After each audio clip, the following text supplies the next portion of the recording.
Bonjour à tous, nous sommes toujours à l'Institut du monde arabe et comme chaque semaine, nous allons vous parler de l'actualité culturelle avec beaucoup de plaisir. Je l'espère, de la fantaisie et surtout de la compétence avec Estelle Martin, ma chère Estelle. Oui. Magnifique, panthère. Léopard. Comment? Léopard. Léopard, oui, c'est parce que je suis totalement miro. Donc le camarade Cerruti que voici, qui n'est plus chasse, pêche et tradition, mais qui est dans une sorte de moelleux lit de vin. Toujours pas de bise, Guillaume. Pas de bise, non. Alain qui a caché un écureuil derrière sa petite veste, magnifique. Alain Gerlache, donc pour la RTBF. Mathieu Dugal, nous on s'embrasse parce évidemment. il faut le réchauffer, le pauvre garçon. Il vit par moins 30. Et donc un petit nouveau. Bonjour Thomas, bienvenue dans l'équipe. Merci. On rappelle que Thomas est donc un des grands spécialistes du cinéma du journal Le Monde qui nous accompagne. Nous allons parler justement beaucoup de cinéma, mais d'une manière particulière, puisque c'est à un type de cinéma que nous allons nous intéresser au tout début de cette émission. Voici le sommaire. Le fait divers est un filon surexploité par le cinéma. Et aujourd'hui, on ne s'inspire plus seulement d'une affaire pour écrire un scénario original. Non, maintenant, on colle au plus près de la réalité, parfois très sordide, pour séduire le spectateur. Voyeurisme, catharsis, nous en parlons dans 200 millions de critiques. Il sera aussi question d'une écrivaine française à la réputation très rock'n'roll, Virginie Despentes, et de Vernon Subutex, son nouveau roman. Longtemps considérée comme une auteure sulfureuse, Virginie Despentes est désormais encensée pour son écriture parfaitement dans l'air du temps. Et notre dernière discussion sera consacrée à la musique mécanique et automatisée, sur laquelle nous allons nous pencher à l'occasion de la tournée originale du Suisse Stephen Eicher, qui a décidé de jouer sur scène avec des automates. Et comme chaque semaine, notre tour du monde de la francophonie qui bouge et crée, c'est avec le Zap Culture. 200 millions de critiques, c'est parti. On parle beaucoup ces derniers temps du film consacré au dramatiquement célèbre Guy Georges qui s'appelle SK1. Pourquoi ce cinéma devient de plus en plus prégnant dans la société française? Nous en parlons après avoir découvert la bande-annonce de SK1 consacrée à Guy Georges, donc, qui a tué plusieurs femmes à Paris dans les années 90. Bande-annonce que voici.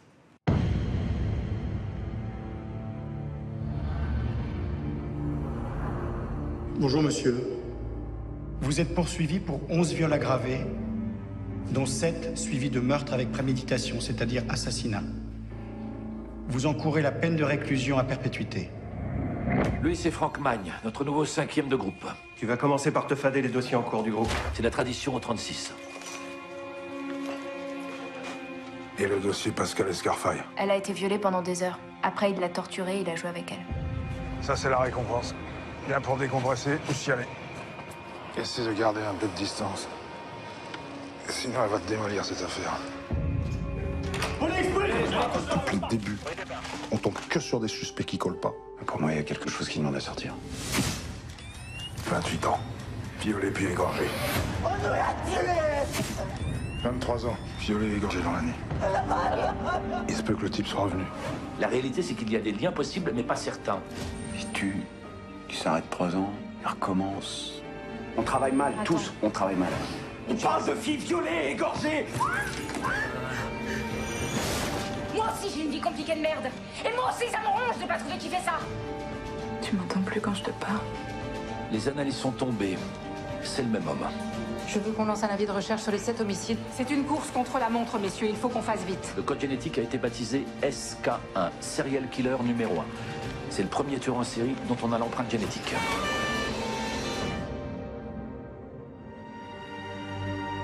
Vous avez fait un travail impressionnant. Je suis juste celui qui a traqué le monstre pendant 7 ans. Et moi, je suis celle qui traque l'homme derrière le monstre. L'ADN a parlé. Il s'appelle Guy Georges.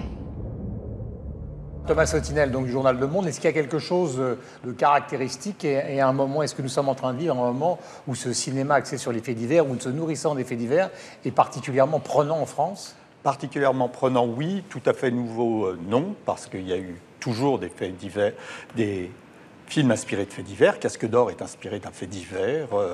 La peau douce de Truffaut était inspirée d'un fait divers. Exact. Donc ça a existé, mais c'est vrai qu'il y en a plusieurs et qui sont sortis de manière assez rapprochée, dont SK1, qui en plus prend un angle relativement original pour le cinéma français en tout cas, puisque on suit à la fois la trajectoire du tueur, mais surtout celle des policiers, avec ce que nos amis anglo-saxons appellent un procédural, c'est-à-dire la dissection des techniques policières, de savoir exactement comment ça s'est passé. Alors le résultat, après, prête à discussion. Oui, on va en parler. Je ne suis pas tout à fait convaincu, mais c'est vrai que c'est une démarche originale dans le cinéma français. SK1 est à mi-chemin entre la reconstitution historique, l'enquête journalistique et vraiment le spectacle de cinéma. Moi, c'est ce qui m'a gêné, effectivement, c'est qu'il y a plusieurs points de vue.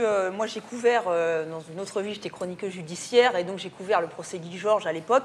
Et c'est vrai que j'étais très curieuse de voir le film, hein, parce qu'on voilà, et d'emblée, on est tout de suite plongé dans cette atmosphère, en tout cas dans la salle d'audience, et donc je suis retournée des années en arrière. En plus, l'acteur Adam Agnan est quand même très, là, vraiment très... réaliste, hein. Je trouve qu'il incarne avec beaucoup de justesse Guy Georges. Parce que Guy Georges, c'est un mélange de brutalité et de douceur, ce qui est assez curieux. Enfin, ça arrive souvent pour des serial killers, mais pour l'avoir vu des semaines durant, c'est vrai que c'était assez étonnant. Et je trouve que l'acteur qui l'incarne est assez juste. Après, moi, ce qui m'a gêné, c'est ça. C'est pas vraiment... Il n'y a pas de point de vue. C'est-à-dire, on est d'un côté avec les enquêteurs, de l'autre avec les avocats, un peu avec Guy Georges, un petit peu avec les victimes. Et ce qui fait que ça ne fait pas un objet... cinématographique. C'est pas un grand film, quoi, tout simplement. Non, voilà, on n'est pas, voilà, on est un peu. J'étais un peu déçue. Après, c'est vrai que c'est très documenté, c'est très réaliste, et c'est très réaliste, oui, pour avoir vécu à ce procès, c'est une réalité. Mais c'est un peu décevant de ce point de vue-là. Tous les trois, est-ce que vous vous intéressez aux faits divers français retranscrits par le cinéma? Et après, on reviendra sur la grande tradition du fait divers et du cinéma, parce qu'elle existe notamment dans le monde anglo-saxon. Michel, en Suisse, est-ce que vous êtes passionné par ce qui nous arrive? Est-ce que... Oui et non. Évidemment qu'en Suisse, on a la même programmation cinématographique que celle de la France, parfois avec des délais, parfois en même temps au niveau des sorties. Mais d'une manière générale, je pense qu'évidemment, le fait divers qui se passe en France et qui est ensuite diffusé au cinéma est peut-être moins compliqué à visualiser ou à regarder par les spectateurs suisses parce qu'il y a la distance géographique, sociétale. Alors qu'on voit, il y a eu certains exemples en Suisse lorsque certains réalisateurs ont voulu s'emparer de faits divers. Je pense à Lionel Bayer qui, à la fin des années 2008, par là, avait pendant un instant souhaité imaginer faire un film autour du sadique de Romont, qui avait défrayé la chronique dans les années 90 chez nous, qui avait des crimes horribles. Et puis, tout de suite, il y a eu une sorte de levée de bouclier sociétal pour estimer que c'était peut-être pas une bonne idée, alors que lui disait mais j'imagine juste éventuellement. Finalement, je crois que le projet ne s'est pas fait. Donc c'est un peu ambivalent. Mais quand c'est en France, on va le regarder parce que c'est plus loin, c'est souvent dans le temps, où ça peut l'être. Quand c'est très proche... Est-ce que par exemple l'affaire Stern, ça a fait un aussi grand bide en Suisse que ça ne l'a fait en France? Parce que... Oui, je crois, mais cela certainement pour des raisons aussi mais cela certainement pour des raisons de qualité, on va dire, parce que je crois que voilà. Donc le cinéma reste quand même le problème dominant plus que le fait divers. Est-ce qu'en Belgique on a ce goût-là? Oui, d'abord parce qu'on a eu ces dernières années des faits divers extrêmement violents, extrêmement lourds à vivre pour toute une société, et puis aussi parce qu'on a eu il y a quelques années une polémique à propos du film À perdre la raison de Joachim Lafosse. Donc c'est un film qui est inspiré, j'insiste sur ce mot, d'un fait divers absolument tragique, c'est-à-dire un quintuple infanticide, une mère qui a tué ses 5 enfants. Et donc ce film est sorti quelques années après, et avant même que le film ne sorte, il y a eu toute une polémique sur la question de savoir s'il fallait faire ce film. Quelle était la liberté du créateur par rapport aux faits, par rapport aux personnes, par rapport aux événements. Joachim Lafosse a défendu la thèse de sa liberté de créateur de faire un film inspiré du fait divers, mais qui ne le retranscrivait pas dans la réalité cinématographique. Autrement dit, ce n'était pas exactement la réalité des faits, des personnages, mais c'était ce que ça lui avait inspiré. Il y a même eu un procès, finalement le film a pu sortir, mais on sent bien qu'il y a quand même un malaise parce qu'ils peuvent être présentés et perçus par une partie du public comme étant la réalité. Et donc, c'est pas aussi simple que ça, je pense, pour la population. Ça les projette dans le passé qui était la réalité. Il y a toute la question aussi de l'empathie. Là, je pense, vous l'avez noté, Estelle, à partir du moment où on a peu de distance avec les événements, on dirait que là, tout s'emballe et toute la portion œuvre qui doit justement être... C'est l'apanage du réalisateur, c'est l'apanage du romancier quand on écrit quelque chose sur des faits qui sont très proches. Bien, on dirait que le public pense qu'il va aller voir un documentaire sur la chose et que, ah ben là, on va voir une reconstitution, et on n'est pas capable de faire de prendre une distance par rapport à l'œuvre. C'est arrivé au Québec, pas dans la question d'un fait divers. En fait, c'est un assassinat qui est assez sombre. C'est une période politique très sombre au Québec dans les années 70 avec le Front de libération du Québec qui avait kidnappé un ministre québécois et qui, finalement, le ministre Pierre Laporte est mort. On n'a jamais trop su qui avait tué Pierre Laporte. Et il y a un film, donc il y a un réalisateur très nationaliste, Pierre Falardeau, qui a fait un film là-dessus. Et... on a reproché, en fait, tout et son contraire à Pierre Falardeau. On lui a dit, bon, ben là, tu veux donner une légitimité aux gens qui ont tué Pierre Laporte en les montrant dans une situation où le public peut éventuellement ressentir une empathie pour ces gens-là qui ont quand même tué quelqu'un, il faut le dire. Et d'autre part, il y a des gens qui disent, ben c'est comme ça que ça s'est passé et je ne fais que dire, parce que Pierre Falardeau était très proche de ces cellules du FLQ, là. Et donc, l'œuvre, à ce moment-là, on a un rapport très ambigu avec l'œuvre parce qu'on veut qu'elle existe pour qu'elle dise des choses, mais en même temps, tout le monde a son agenda et tout le monde veut lui faire dire ce que peut-être elle ne dit pas toujours. Thomas, il y a une question fondamentale. Tout le monde connaît et aime le cinéma américain. Est-ce qu'il y a une différence pour vous, qui connaissez bien le cinéma, entre la façon dont les Américains ont intégré le fait divers dans leurs grands films, disons, d'action, et la façon dont apparaissent dans la société française ces films-là? Je crois que les Américains se sont complètement affranchis de ce débat dès le début, enfin, dans tous les domaines de la fiction inspirée de la réalité. Quand on voit la vie de Zola ou de Cole Porter ou les grandes figures de l'Ouest américain ou les grandes figures du crime américain, ça n'a qu'un lointain rapport avec l'exactitude historique. Et ce qui est important pour les Américains, enfin pour les Hollywoodiens, c'est le spectacle. Il y a des exceptions. La plus célèbre, c'est De sang-froid, l'adaptation par Richard Brooks du livre Truman Capote. Ça, c'est effectivement très minutieusement retranscrit d'après les procès-verbaux, d'après l'enquête policière et d'après l'enquête de Capote. Mais c'est une exception. Dans l'ensemble, les Américains, peut-être parce qu'il y a une question d'espace, de nombre. En France, la France est un relativement petit pays comparé aux États-Unis, et effectivement, tout le monde connaît tout ça par cœur. Et les survivants, les mais le policiers... défi, c'est de donner de la profondeur et de donner une couleur aussi. Bien sûr, mais moi, ce qui me frappe beaucoup en interviewant les comédiens qui incarnent des personnages ayant réellement existé, selon la formule, c'est tous parlent de responsabilité. Tous disent que ce n'est pas la même chose d'incarner un des accusés d'Outreau et puis d'incarner un juge d'instruction de fiction. C'est pas la même chose. Pour en revenir à Joachim Lafosse, c'est un cinéaste belge et je trouve qu'il fait à contrario de l'affaire SK1 parce qu'il y a un vrai parti pris cinématographique. Il réinvente le réel. Il va vraiment il touche à la tragédie. C'est-à-dire que le fait divers n'est un prétexte, c'est peut-être pas le mot, mais il va vraiment, la femme, la mère, la femme, il questionne, et vraiment il remonte à la tragédie grecque, et Émile Durkheim est bouleversante, et on n'est pas dans l'empathie, mais il nous montre tout l'enfermement, et là c'est un vrai parti pris de cinéaste, et je trouve que c'est vraiment une façon, là il va s'attaquer à l'affaire de l'Arche de Zoé, là aussi, alors avec peu de délai finalement, puisqu'ils ont été... 5 ans. Voilà, et donc ça sera intéressant de voir aussi comment ça va être accueilli, et toutes les questions que ça va poser, parce que là il n'y a pas de ce délai de latence. Mais c'est là qu'on voit qu'il y a quand même un rapport avec le réel, parce que, par exemple, il n'y a pas encore eu, je ne sais pas s'il y en aura un jour, de film sur l'affaire Dutroux. Donc, Marc Dutroux, qui a tué les petites filles en Belgique, les adolescentes aussi. Oui, il n'y a pas eu de film là-dessus. Pourtant, ça pourrait être un scénario de film, et je le dis de façon est-ce qu'on veut donner... Mais manifestement, il n'y a pas eu encore la démarche de faire un film sur cette question. Donc je pense qu'en effet, ce délai est important et ça montre bien que quel que soit le parti pris du réalisateur, des acteurs, la volonté de faire comprendre non pas ce réel, mais le réel, ce qui est quand même un peu différent... eh bien, il y a quand même toujours le poids de l'événement et du fait divers. C'est plus qu'un fait divers. Mais quand on est dans des trucs comme l'affaire Dutroux, est-ce qu'on veut vraiment donner une humanité à des tueurs? Et là, c'est toute cette question-là. on leur donne une profondeur. Oui, mais il y a une infinité de films Thomas à faire Sottile. sur un sujet comme celui-là. On peut imaginer faire un film sur l'impact de cette affaire sur une société, le faire du point de vue des tueurs, ce qui me semble extrêmement périlleux, le faire du point de vue de la police, ce qui est encore une autre chose.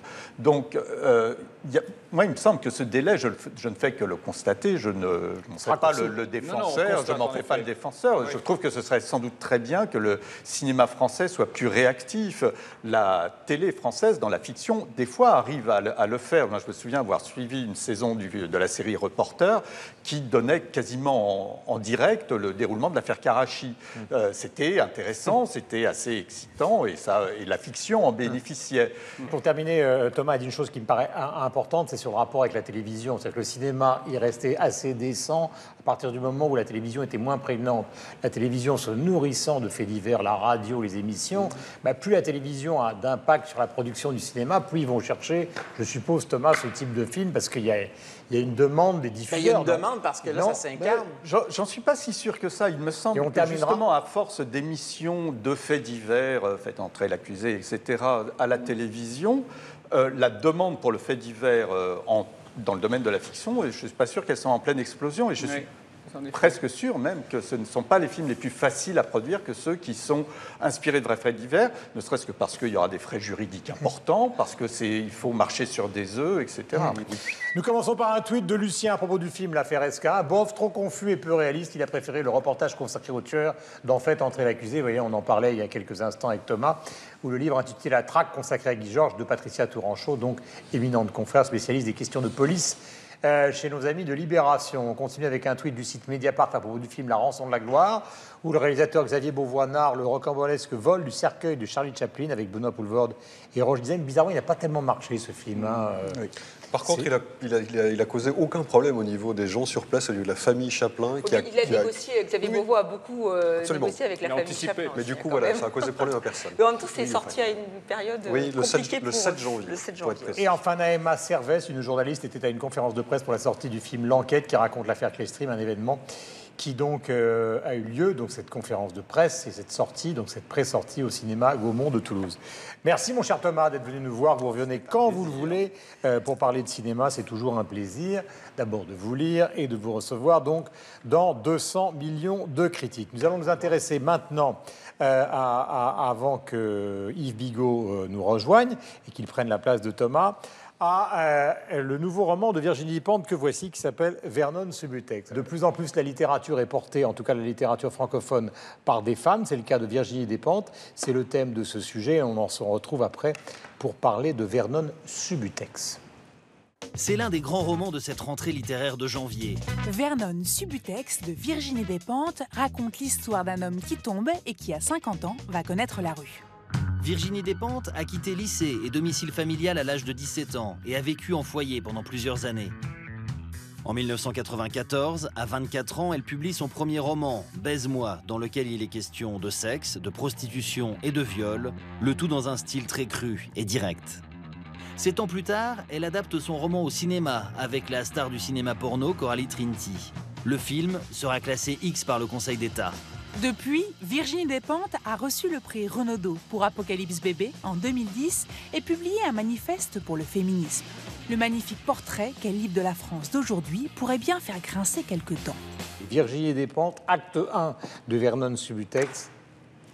Oui, je suis une femme, donc vous allez me poser la question. Pas du tout. On vous écoute, vous êtes à ma droite.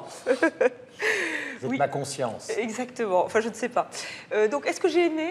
Bien sûr, c'était ça la question bête. Écoutez, oui, j'ai aimé Virginie Despentes, enfin ce dernier Vernon Subutex. Alors, effectivement, il est peut-être un peu moins punk que les autres, un peu plus rock. Elle le dit d'ailleurs, elle dit qu'à 60 ans, elle sera jazz.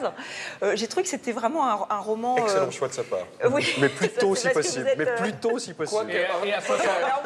Et à 80, Céline Dion. C'est pas le côté... Oh non, encore Céline Dion, mais c'est pas possible. Elle va être de toutes les émissions. Et alors, il n'y a pas tellement de Céline Dion dans ce roman. Moi, j'ai beaucoup aimé le personnage, je le suis avec plaisir. Donc c'est un disquaire. Vernon Subutex. Qui est radié du RSA. Tous ses copains qu'il a dans son portable sont en train de mourir.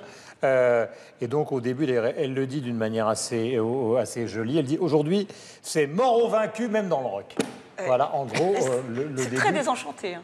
J'adore ça. À un moment, elle dit passer 40 ans, tout le monde ressemble à une ville bombardée. Merci Virginie.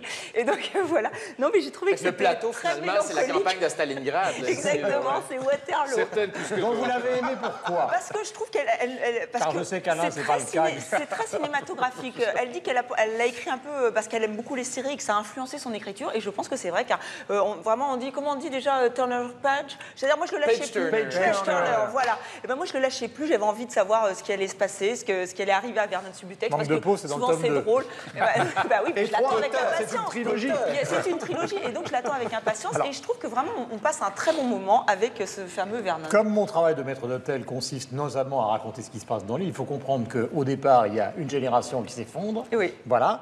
Et que tout d'un coup, une sorte de suspense s'installe dans le livre, car l'un des copains de ce disquaire perdu est une sorte de pop star qui, on le sait, va disparaître et qui a laissé les enregistrements qui visiblement intéressent les gens, mais on ne sait pas très bien pourquoi. Donc sur le constat d'une génération, s'inscrit non pas un polar, mais une sorte de suspense. Si, une petite enquête policière quand même, un peu à la Faucon Malquité.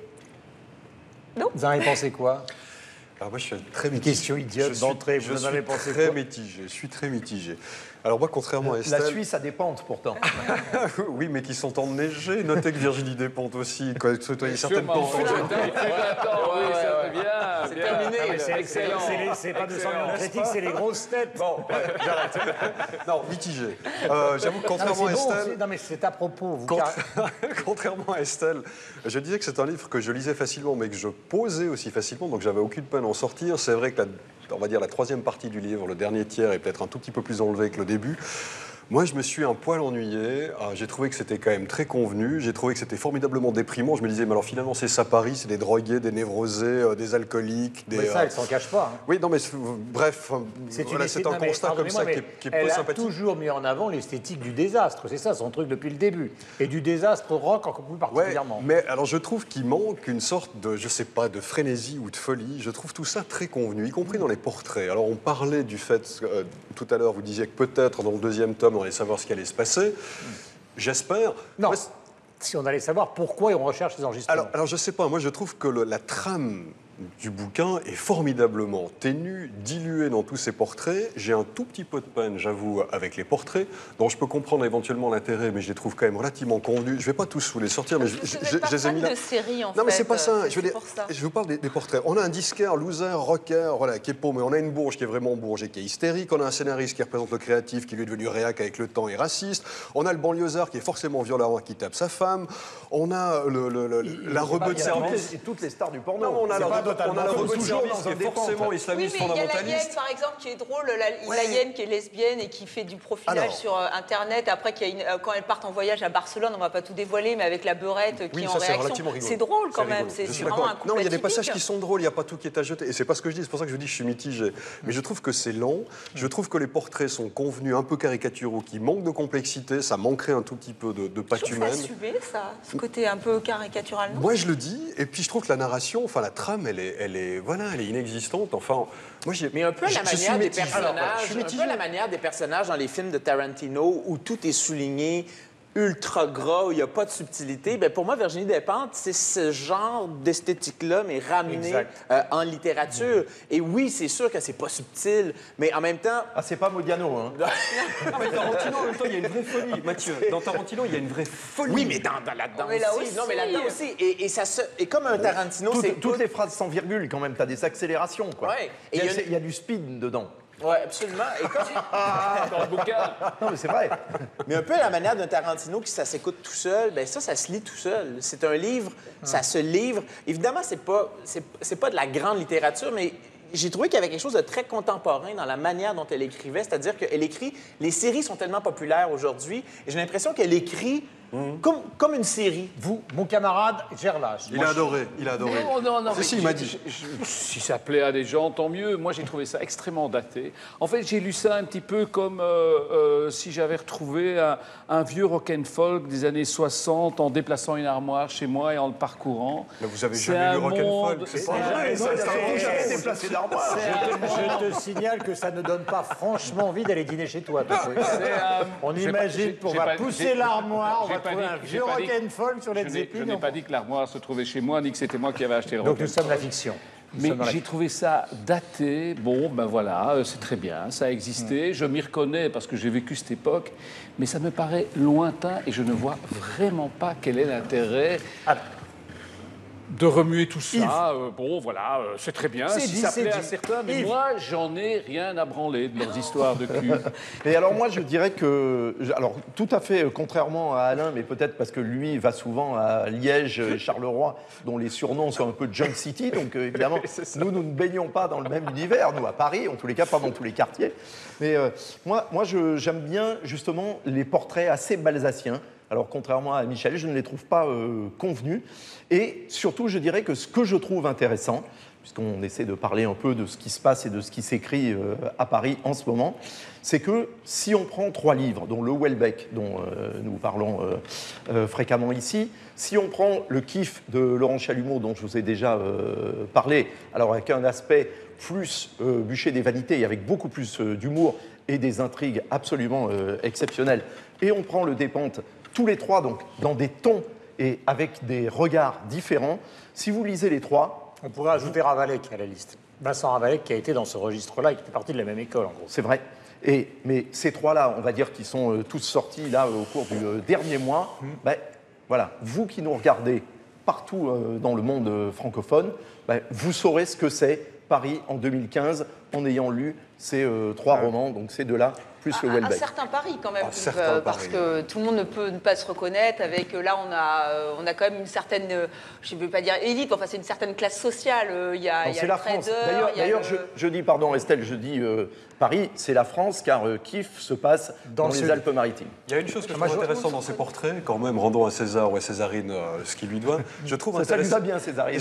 je trouve intéressant le fait qu'elle soit capable d'avoir 3 rôles, c'est-à-dire le narrateur, entre guillemets, qui est impersonnel, qu'elle prenne position pour un des caractères, et puis dans le chapitre suivant, ou quelques pages plus loin, elle prenne le pas d'une autre personne qui a vécu la même situation, mais sous un autre angle. Et il y a des moments comme ça qui sont inattendus, qui nous surprennent et qui sont bienvenus. Non, et je pense que le décryptage quand même des mœurs de sa génération est, je trouve, assez intelligent, bien vu, et peut-être plus profond qu'il n'apparaît dans un premier temps où on a l'impression, de fait, comme le disait Alain, que cette histoire, oui, on l'a lue 25 fois parce que les collectionneurs de disques, les disquaires, les junks, les stars du porno. Oui, mais en même temps, c'est son monde. Est-ce qu'on peut lui reprocher de parler de son monde? Et puis c'est le monde d'aujourd'hui. Et moi, ce que j'aime bien aussi, c'est ce côté générationnel, le côté désenchanté, le fait qu'à un moment, effectivement, on a rêvé d'une certaine vie. Il y a un moment je trouve très nostalgique et très émouvant quand ils regardent la photo et que les 3 quarts sont morts. Bon, mais après, ils ont bien vécu. Mais je trouve qu'il y a des moments comme ça assez émouvants dans le livre. Non, mais c'est très réaliste, surtout. Estelle, pardon, c'est très réaliste. Ces portraits, ils sont cruels la plupart du temps, mais ils sont extrêmement vrais aussi. Elle s'est intéressée à la vie de Didi Ramone et de Lemmy Kilmister, donc c'est comme si on reprochait... Et puis elle, c'est une punkette. C'est une punkette, mais c'est ça. Puis, et on lui j'ai l'impression que vous lui reprochez de parler...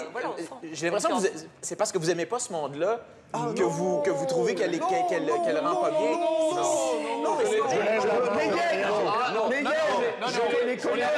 on appuie sur quelque chose. On a écouté 10 Years After, Led Zepp, tout ça, mais j'ai grandi avec ça, ça n'a rien à voir. Je l'ai vécu plus que vous, mais we have to move on, il faut qu'on... Mais c'est tellement drôle d'utiliser Facebook, justement, on est SDF, alors on va essayer de se retrouver des amis qui sont des faux amis. Ça, rien que l'idée d'utiliser Facebook, ça peut être simple, mais je trouve qu'elle est drôle, elle est pertinente. C'est la loose et l'esthétique de la déchéance. C'est une esthétique. C'est très bien. Je pense que... Non, mais d'accord. Vive la déchéance, vive le sport, vive la déchéance. Oui, Gérard. Alors, non mais... Alors, est-ce qu'il y a quelque chose de féminin dans cette écriture? Moi, j'ai un peu du mal avec ce qui est féminin ou masculin. Moi, je trouve qu'elle veut être puissante, et là qu'elle affirme sa virilité, c'est le fait d'être puissante, et je pense que des femmes sont puissantes, pour reprendre Marine Gaille. Donc, oui, mais il n'y a qu'une fille qui peut avoir écrit ses portraits de cette manière-là. Pourquoi? Ça, je suis pas parce qu'elle sait des trucs qu'on ne sait pas forcément, nous autres, Estelle. Mais comment vous savez que vous ne pouvez pas le faire? Quel seul ne peut le savoir? Puisque vous êtes un homme. Le premier tweet est signé d'une blogueuse, Sabrina. Sabrina, si tu nous regardes, qui exprime son admiration à l'écrivaine. Hey Virginie Despentes, je suis heureuse de te retrouver. Deuxième tweet de Stéphanie Rouget. Ici, c'est un extrait d'une interview de Virginie Despentes dans le journal français Télérama où elle expliquait qu'elle n'aurait pas conçu son dernier livre de la même façon si elle ne regardait pas autant de séries. Un tweet de Florian Bardou, journaliste indépendant, avec une phrase de Virginie Despentes. Si je devais me comparer à un groupe de rock, ce serait les Ramones. Alors c'est ça, moi, qui me tombe un peu des bras, quoi. Les Ramones, encore les Ramones. Ils sont tous morts. Ils sont tous morts. Mais oui, le dernier est mort. Mais elle parle de ce qu'elle est, mais elle a le droit.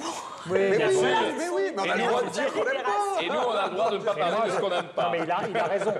C'est pas qu'on n'aime pas les Ramones, c'est qu'on n'est pas obligé de faire de la littérature où toutes les 3 pages on cite un groupe de rock. Non, mais n'empêche que c'est toujours tenu proche. Elle a travaillé avec Placebo, puis même ici, s'il y a une scène rock en France, elle l'a bien connue avec Ace Dragons, elle a travaillé avec eux. Bref, c'est pas quelqu'un qui est juste en 79, là. Faut quand même le souligner. T'as raison, mais As Dragon.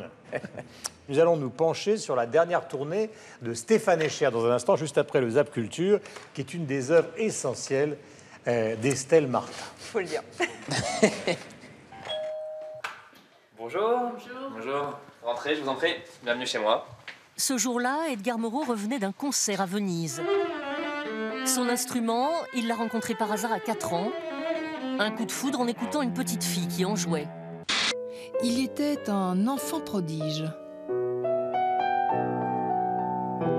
J'étais, je crois, très en avance. Ça s'est un peu tassé avec la suite. Première artiste suisse à avoir signé chez Warner Classic, Rachel Colley-Dalba est considérée comme l'une des musiciennes les plus talentueuses de sa génération. Trop mal. Marina Rollman, une petite nouvelle qui fait ses gammes depuis peu sur les planches du Swiss Comedy Club. Tu veux lui faire mal ou... À 27 ans, la lauréate du prix François Sylvain 2015 a trouvé son précaré. J'ai adapté pour la France, chose que je n'ai pas fait pour le Québec, le numéro que je fais à Las Vegas où j'explique qu'est-ce qu'on doit avoir pour être une diva. Les Grammy Awards à Los Angeles, parmi les couronnés cette année 2014, Beyoncé. J'ai des goûts très particuliers. J'ai entendu un appel de détresse. Quel est votre problème? Fais des études. Fais du sport. Depuis longtemps, il avait très envie de parler du temps. Anna. Je déclare ouverte la 5e cérémonie des Magritte, mes amis.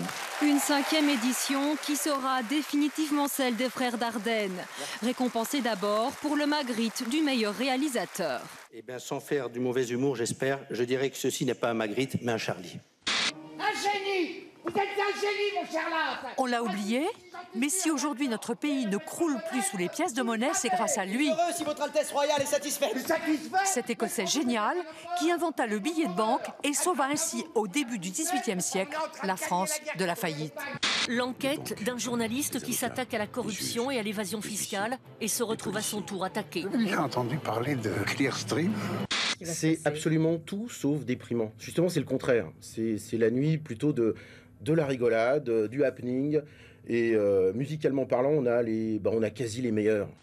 Ces doigts magiques appartiennent à Richard Bonnat.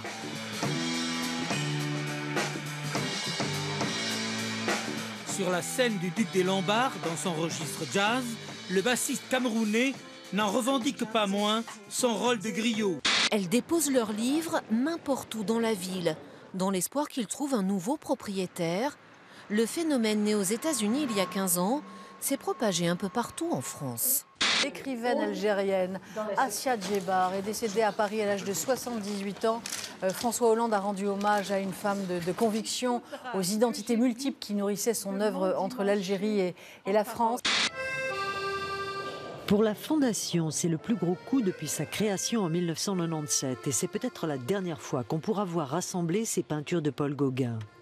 Celui qui, dans la vie, est parti de zéro pour n'arriver à rien dans l'existence, n'a de merci à dire à personne. La mort de Roger Hanin à l'âge de 89 ans à son domicile parisien des suites d'une longue maladie. Roger Hanin, l'acteur populaire à la longue carrière au cinéma, marqué notamment par ses rôles, vous vous en souvenez sans doute dans Le Grand Pardon. Je me demande ce qu'ils vont devenir sans nous maintenant. Le dernier bas, ça va être consacré à quelque chose d'un peu particulier qui s'appelle la musique mécanique ou automatisée. Et nous allons nous pencher sur la dernière tournée de Stéphane Escher. Dans un instant, on va voir un extrait de son spectacle et parler de ce phénomène des musiciens qui utilisent des automates.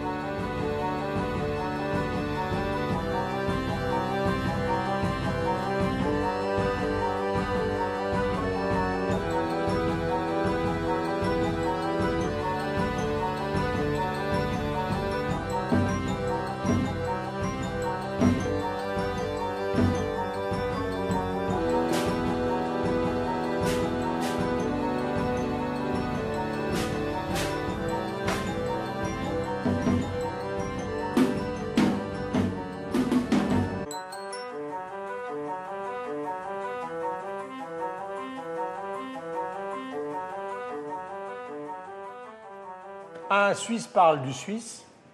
Michel, qu'est-ce qui lui prend? Alors, il est totalement suisse et puis il est quand même, rendons un bout de nationalité à Stéphane Escher, arrivé en France et sa maman est alsacienne. On le Piano dit mécanique parfois. Dans les brasseries. Oui, alors Stéphane Escher, je suis un peu emprunté, je vais être tout à fait franc avec vous, parce que moi je n'ai pas vu son spectacle. Il est prévu que sa tournée en Suisse ne débute que dans le cadre du Festival de Jazz de Cuy, donc c'est pas prévu pour la fin du mois de mars, début du mois d'avril, pas avant. Ce que je peux vous dire de Stéphane Escher, c'est que pour moi c'est un formidable aventurier, ce garçon, donc qu'il se lance dans un projet comme celui-là, ça m'étonne relativement peu. Il faut quand même se souvenir qu'en 1979, il avait réussi à faire un album sur lequel il avait créé une partie de sa musique par ordinateur. En 1979, je ne sais pas combien de gens savaient qu'un ordinateur existait à cette époque-là, mais il l'avait déjà fait. Et puis ensuite, toute 79. 79. Je confirme. Et puis voilà, puis après il s'était lancé dans une musique un peu techno, industrielle, pop. Enfin, il était passé par plein de choses. L'année passée, à Montreux, il a fait un concert absolument délirant, dans lequel il a commencé en arrivant sur scène en étant seul. Puis ensuite, il y a 2, 3 de ses musiciens qui sont arrivés, 4, 5. Il a fait une partie de son concert avec son band habituel, 4, 5 musiciens. Puis après est arrivé une partie de fanfare. La fanfare s'est étoffée. Ensuite est arrivé un chœur. Finalement, le concert s'est terminé avec pratiquement une centaine de personnes sur scène. C'était incroyable.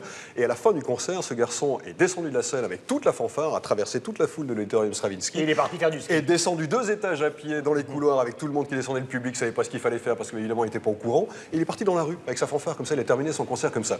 Donc c'était un type. Le résultat des courses, maintenant il prend des automates. Finalement, ça va peut-être calmer. Je veux dire, c'est quand même étrange. Mais je pense que c'est un hommage aux boîtes à musique Helvets qui sont fort connues et qui se fabriquaient dans le Jura. C'est peut-être pour ça.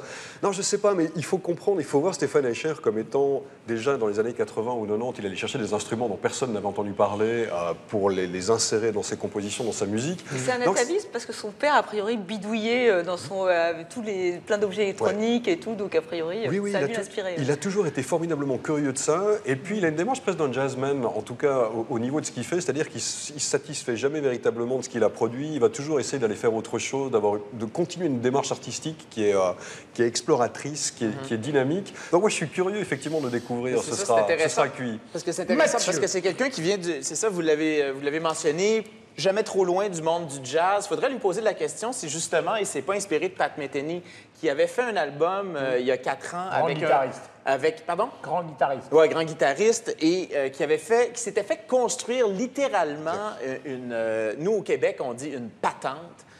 Donc c'est une espèce d'immense machine qu'il a appelée l'orchestrion et qu'il commandait lui-même avec sa guitare. Alors, dans cette machine-là, il y avait un marimba, il y avait des cymbales, d'ailleurs, qui avaient été prêtées par Jack DeJohnette, son ami. Batteur. Et il s'était donc littéralement patenté une machine comme ça et il s'était produit en spectacle avec ça. Il a fait un disque aussi avec, qui a été quand même assez bien reçu. Donc, c'est intéressant de voir qu'un musicien qui a fait des succès quand même presque planétaires. Moi, je me souviens, Déjeuner en paix, ça a joué en boucle au Québec au début des années 90. S'en aille vers ces... 90. des années 90. Merci Yves. Et donc, c'est intéressant de voir qu'il y a des passerelles comme ça entre une musique qui est peut-être plus sérieuse et cette musique populaire-là. Parce qu'il faut dire que dans le monde de la musique électronique, de jouer avec ces codes-là, c'est un peu... pas convenu, mais disons que ça arrive plus souvent qu'on a ce genre de rencontres-là entre des automates et des musiciens en chair et en os. Yves. Alors, concernant Stéphane Escher, ça renvoie à plusieurs choses. D'abord, comme le rappelait Michel, à ses débuts, où il jouait seul sur scène avec son ordinateur. Donc là, il va être à nouveau seul en scène, parfois au piano, parfois à la guitare, mais la plupart du temps avec les automates robotisés qu'on a vu qu'il va déclencher avec des mouvements des mains, et ensuite ce sont les robots qui prennent la suite. Donc ça le renvoie à ce minimalisme et à cette solitude sur scène. Ensuite, le spectacle s'appelle Undi Automaton. Ça renvoie à Kraftwerk, les robots, dit robots, dit Mensch Machine aussi. Donc cet aspect complètement mécanisé, robotisé de la musique germanique, Kraftwerk, allemand, Stéphane Escher, un peu français et quoique alsacien, donc c'est presque un peu allemand. Il a grandi en Suisse alémanique. Oui, bien sûr, il est suisse alémanique. Voilà, oui, bien sûr, il a même chanté 2 ou 3 fois en Schweizerdeutsch. Voilà, exactement. Enfin, en suisse allemand, faut-il dire, en francophone. Et Guillaume, vous rappeliez les pianos mécaniques. Donc, on sait, il y a déjà eu des compositeurs, évidemment, qui ont travaillé comme ça. Il y en a d'ailleurs actuellement qui travaillent avec des glockenspiel, des xylophones, avec des orgues de barbarie, toutes choses qu'on verra avec Stéphane Escher. Il y a notamment François Morin, en France, qui travaille beaucoup sous le nom de FM, ses initiales, sur ce monde-là. Mais on a connu, évidemment, à l'origine, avec l'IRCAM, Pierre-Henry, qui travaillait, alors non pas avec des robots, mais avec des sons fabriqués. Là, ce n'étaient pas des instruments programmés automatisés. Harry Partch, aux États-Unis, l'idole de Tom Waits, le côté bruitiste, etc. Et quand on voit tout à l'heure la petite vidéo en noir et blanc du spectacle de Stéphane Escher, il fait penser, lui, dans cet univers-là, à l'apprenti sorcier de Walt Disney. Vous vous souvenez, où d'un seul coup, on a le sentiment que le son le dépasse et qu'effectivement, la musique se joue toute seule, indépendamment de son compositeur. Le but, en tous les cas, est de faire une performance. Voilà, et une performance avec du public, comme s'il y avait quelque part les robots et en même temps le public qui sert de contrepoids et qui humanise tout ça, alors que sur un disque, ce serait évidemment particulièrement aseptisé. Moi, je trouve qu'en faire une performance, vouloir le faire avec du public et rien d'autre, éventuellement un DVD, etc., je trouve que c'est ça qui authentifie la démarche. Vous êtes en train de donner à tout le monde l'envie d'aller le voir, oui. J'espère qu'on aura les dates de tournée. Version 2.0. Et je trouve qu'aujourd'hui, au niveau de la création, enfin de la musique, non pas électronique, mais robotique, automatisée, c'est vraiment les Japonais. Les Japonais sont hallucinants en ce moment. Ils viennent à Paris. On a vu avec Robot, je ne sais pas si vous avez vu ce spectacle avec Blancali, il y avait Maiwa Denki. Ils ont fait des marincas, des marimbas en forme de fleurs qui s'ouvrent. Là, on frôle l'art contemporain. Et je ne sais pas si vous avez vu. Je regarde la tête de non, mais c'est impressionnant. Je sais pas si vous l'avez vu. On dirait un Magritte qui regarde. Il enlève son melon. Est-ce que vous avez vu le premier opéra virtuel? Là aussi, c'est japonais. C'est-à-dire que là, il n'y a même plus un seul être humain. Alors, si, avec des logiciels. Et c'est Hatsune Miku qui est une vocaloïde. Et là, on a une vocaloïde. Vous auriez dû voir votre tête maintenant. Voilà, une vocaloïde. Et là, c'est-à-dire qu'en fait... Je me la selfie. Elle est très jolie. Elle ressemble à une manga. Non, et en fait, il y a eu tout... oui, mais non, mais si. Et c'est vrai que ça, c'est une nouvelle forme artistique. D'accord, on va effectivement, c'est intéressant. Et la vocaloïde, elle est en plus en open source. C'est-à-dire que tout le monde, vous, moi, on peut écrire des musiques pour elle, on peut écrire des chansons en français. Vocaloïde, ça s'appelle. Écoutez, je ne connaissais pas et je trouve ça très intéressant. Autant en France, avec l'IRCAM, avec Pierre-Henry, on a vraiment eu des avancées technologiques et musicales. Exactement. Il fait toujours des concerts sur l'appartement. Mais on est un peu moins en avance. Les Japonais vraiment sont en train de prendre normal avec tout ce qui est technologique, c'est eux qui sont les plus forts. Mais on a pu le voir en création musicale et artistique, c'est le cas. Mais moi, je dis bravo pour ce genre d'initiative-là de la part de quelqu'un qui est dans une sphère plus populaire. Parce que quand on va dans les festivals, comme vous l'avez dit, les festivals de musique électronique, c'est ce genre de truc-là, ça fait, je veux dire, c'est pas qu'on baille, là, mais on est habitué. Le festival Mutec à Montréal, Festival Electra, c'est des endroits où on voit ce genre d'audace-là. Moi, je me souviens, au début des années 2000, il y a un groupe collectif montréalais qui s'appelait The User, qui avait créé une symphonie pour 12 imprimantes matricielles. Et donc, ils avaient utilisé du langage, du traitement de texte qui faisait imprimer sur 12 imprimantes. Et ils avaient mis des micros sur chacune des imprimantes. Et ce qu'on entendait, c'était le bruit. Parce qu'une imprimante qui fait, par exemple, qui imprime des tirets, c'est pas la même chose que... C'est pas le même son que lorsqu'on imprime des A ou des I. Et donc, ils avaient créé des partitions pour chacune de ces imprimantes-là. Ils les partaient en même temps. Et là, on entendait les retours du chariot et tout ça. Donc, ça fait principe longtemps. du piano mécanique, hein, ben, qui réinventait. Hein. Oui, ben, c'est ça, exactement. Avec, Tweedale Mishkap, Toulousain qui s'enthousiasme de la prestation de Stéphane Echer au théâtre Sorano, grâce à laquelle il a passé une très belle soirée. Enfin, Liner, parisien déçu de la musique concrète actuelle, qui appelle le célèbre compositeur Pierre-Henry à refaire quelques lives improvisés chez lui.